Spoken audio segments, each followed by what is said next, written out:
Les he dado ejemplo. Les he dado ejemplo. Es el segundo tema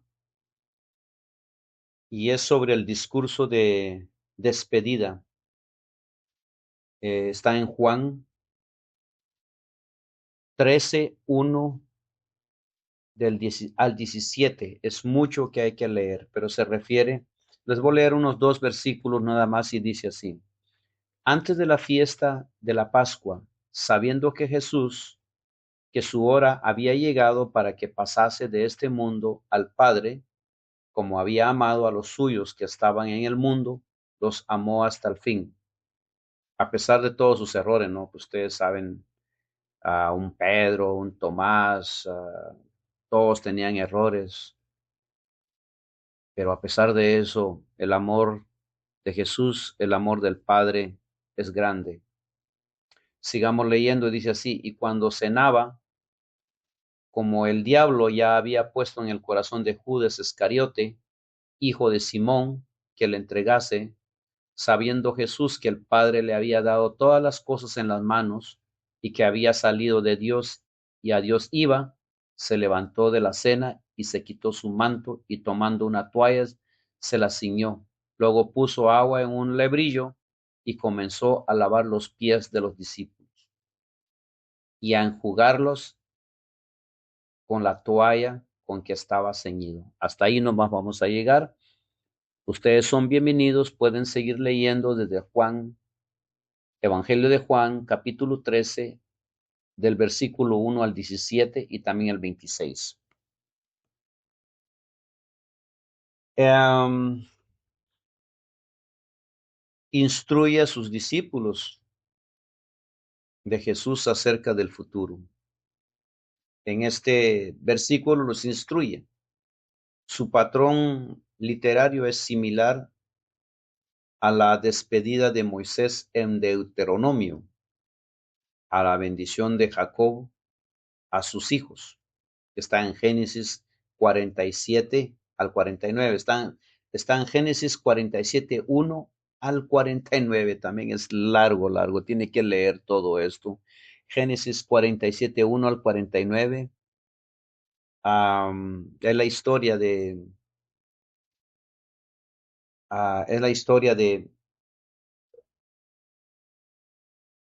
Moisés y Jacob. La bendición de Moisés a Jacob y también su hijo Esaú. O a las instrucciones de David a Salomón. También podemos encontrar otro caso aquí, el tercer caso de las instrucciones de David a Salomón, que se encuentra en Primera de Crónicas 28, 29. Primera de Crónicas 28, 1 al 29. Predice el dolor que vendrá. También tenemos otro pasaje en el capítulo 15 de Evangelio de Juan. Y también tenemos otro caso aquí en Evangelio de Juan, capítulo 15, 1.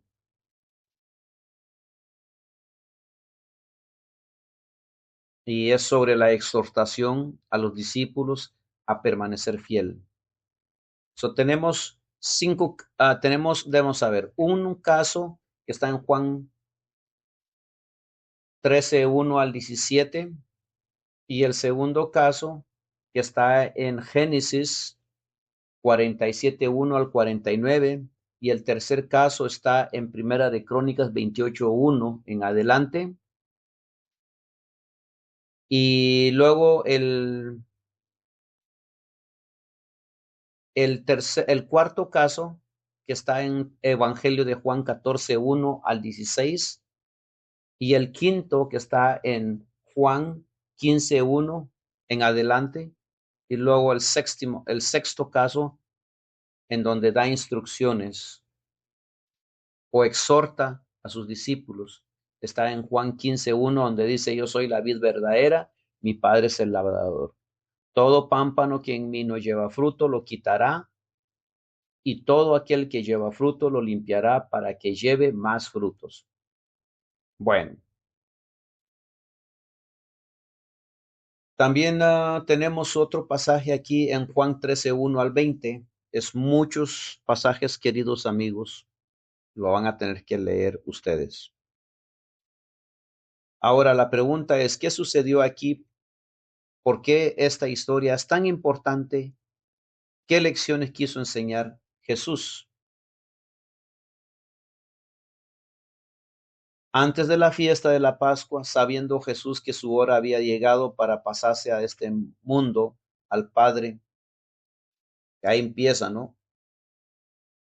Y luego en el versículo 4 se levantó la cena y se quitó su manto y tomando una toalla se le ciñó. Versículo 5, luego puso agua en un lebrillo y comenzó a lavar los pies de los discípulos y a enjugarlos con la toalla con que estaba ceñido. Versículo 6, entonces vino Simón Pedro y Pedro le dijo, Señor, ¿tú me lavas los pies? Versículo 7, respondió Jesús y le dijo, lo que yo hago, tú no lo comprendes ahora, mas lo entenderás después. Versículo 8, Pedro le dijo, no me lavarás los pies jamás. Jesús le respondió, no te lavaré, no tendrás parte conmigo. No le dijo que no tendrá parte en el reino de los cielos, pues es otra cosa. Simplemente le dijo, no tendrás parte conmigo. Le dijo Simón Pedro, Señor, no solo mis pies, sino también las manos y la cabeza. Jesús le dijo, el que está lavado no necesita sino lavarse los pies, pues está todo limpio y vosotros limpios estáis, aunque no todos. Y ahí se refería a Judas Iscariote, porque sabía quién le iba a entregar y por eso dijo, no estáis limpios todos, pero se dan cuenta que a pesar del error de los apóstoles, a pesar de todos los errores humanos que tenemos en la iglesia, Dios nos ama. Claro, hay que tomar en cuenta que em, los errores no premeditados, porque hay errores premeditados, como aquel hermano que hace planes antes de cometer un pecado, aquel pastor que piensa ser pastor, quiere seguir la carrera de pastor porque quiere ser rico de los diezmos, quiere ser rico de las ofrendas, o quiere tener un trabajo suave y quiere tener un trabajo de pastor, aunque gane poco porque quiere un trabajo suave. ¿Ve? O cualquier otro pastor que cometa cualquier error que es premeditado.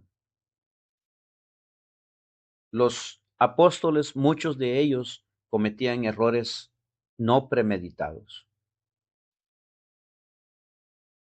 Pero acuérdense, queridos amigos, que todo pecado premeditado y no premeditado también tiene perdón. El que se planea antes de cometer también tiene perdón. Dios perdona, es grande. Mientras estamos vivos, Dios nos perdona.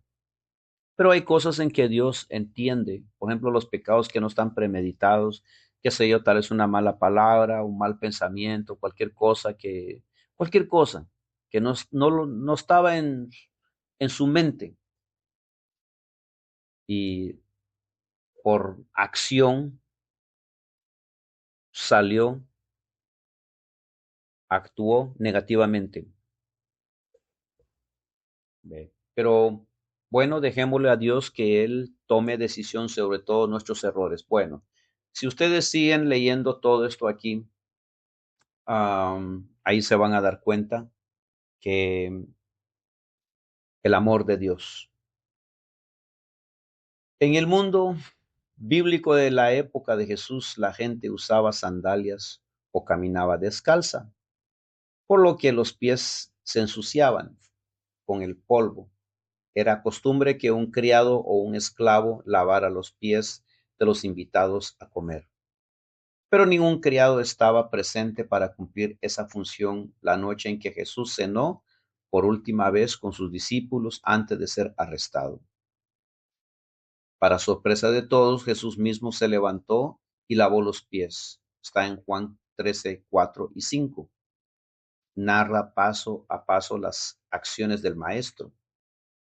El incidente se relata detalladamente para destacar el hecho de que el Maestro realiza este increíble acto de humildad.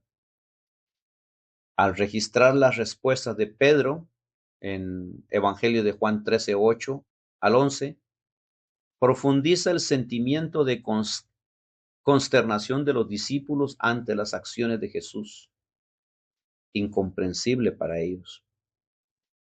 ¿Cómo podía Jesús, el Maestro, el Mesías, realizar una tarea tan humilde, siendo el Dios, el Mesías, el que hizo los mundos, el que crió al hombre, fue parte de la creación de la tierra, de los planetas? Pedro se negó a que lavara los pies y Jesús le dijo que si no le permitía, no tendría nada que ver con él.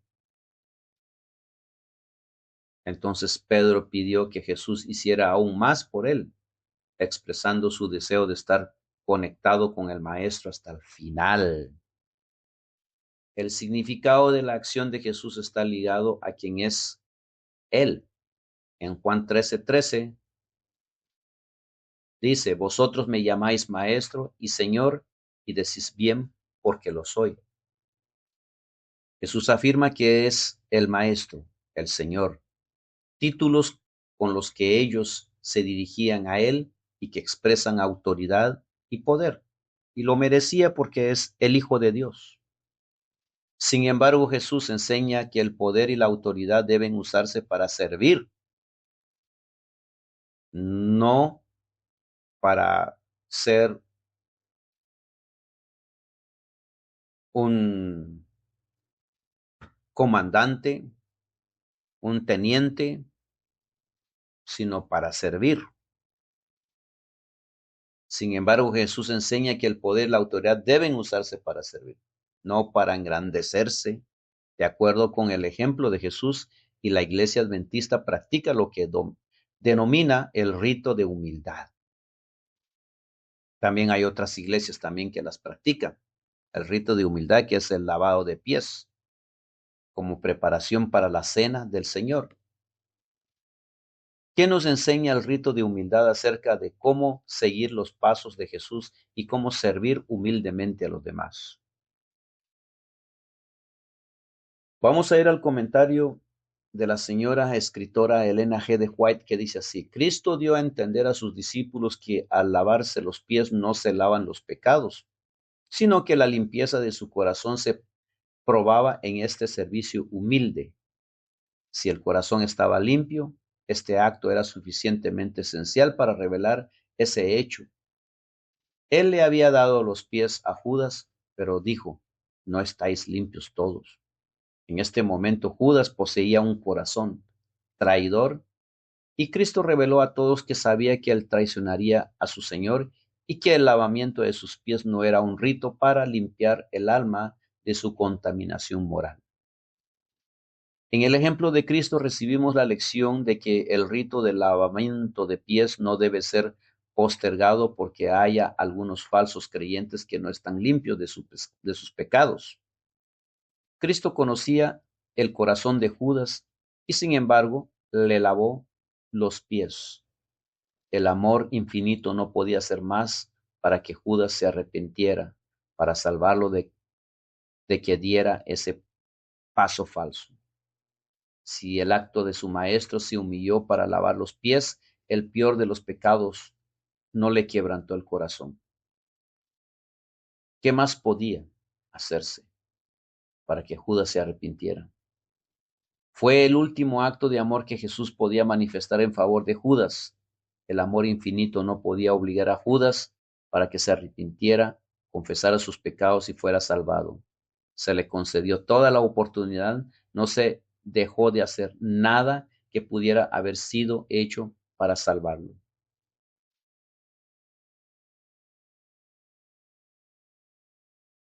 Comentario Adventista, página 1112, tomo 5. Queridos amigos, gracias por visitar. Estos temas son muy profundos, no podemos abarcar todo en 15 minutos, pero ustedes son bienvenidos a seguir disfrutando, escudriñando. Entonces, el pequeño título es Les he dado ejemplo. ¿Qué es el ejemplo que ha dado el Señor Jesús? Es la humildad, la sencillez, la entrega de corazón, mente y corazón a Dios y ser un verdadero hijo de Dios. No somos perfectos como lo leímos, pero aún así, el Dios nos da la oportunidad. Aún así, todos esos fariseos hipócritas, esos falsos pastores, esos falsos hermanos ancianos que están dentro de la iglesia, que procuran el bien, que solo buscan la autoridad propia dentro de la iglesia, Dios les da la oportunidad. El Señor Jesús les está dando la oportunidad a todos nosotros para que nosotros nos arrepintamos. Igual como Judas, aún a pesar de que el Señor Jesús sabía que Judas lo iba a entregar, él vino humildemente, le lavó los pies para demostrarle sencillez y para demostrarle que aún hay perdón para él. Pero él no reaccionó, no pensó, no estaba interesado en el paraíso, no estaba interesado en tener una relación íntima con el Creador, el Padre, el Hijo. Él no estaba pensando en eso. Él era materialista, él pensaba en el dinero, él pensaba en las cosas materiales de este mundo, las cosas que se acaban, las cosas que perecen. Bueno, así que en las iglesias no es bueno que nosotros juzguemos, condenemos o condenamos, pero sí es bueno ser humildes, entender a esas personas que cometen errores dentro de la iglesia, que algún día Dios les dará su paga. Nosotros no podemos. Nosotros podemos tomar justicia en nuestras manos, pero eso es solamente para la tierra. Para el paraíso no funciona. Cuando uno toma justicia en sus manos, no funciona. Es muy amplio el tema, pero ahí lo dejamos. Así que el título es Les he dado ejemplo. Analicen el ejemplo que dejó Jesús con Judas y sus discípulos. Hasta pronto.